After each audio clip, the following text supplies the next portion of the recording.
Ever seen a video that builds to an epic, dramatic slow-motion climax? Today, we're unlocking that power in Adobe After Effects. First, import your desired video clip into After Effects and drag it onto your timeline to create a new composition. To begin controlling the speed, right-click on your video layer and select Time Greater, then enable Time Remapping.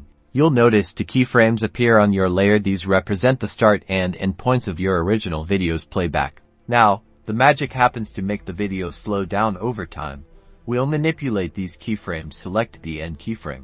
Drag this end keyframe further down the timeline. The further you drag it, the longer the slow motion will last. For our progressive effect, we need the speed to change gradually. With the end keyframe still selected, hit the U key on your keyboard to reveal its speed property. Now, we want to ease into this slowdown. Right-click on the end keyframe in the timeline, go to Keyframe Velocity, and in the Outgoing Velocity section, set the influence to a higher value, like 50%. This creates a smooth transition into slow motion.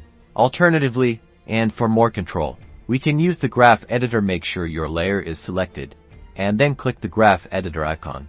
We want to shape the speed graph to create our progressive slowdown. For the last segment of the clip, drag the speed graph downwards to create a smooth curve. This tells After Effects to gradually decrease the playback speed. You can also add keyframes within the clip to create specific speed changes. For example, add a keyframe where you want the slowdown to start, and then adjust the curve of the speed graph between your start and end keyframes. Experiment with different curve shapes in the graph editor to achieve the exact dramatic effect you desire. A steeper curve means a faster transition into slow motion, while a shallower curve creates a more subtle change. And there you have it, a professionally crafted, gradually slowing down video effect ready to impress your viewers.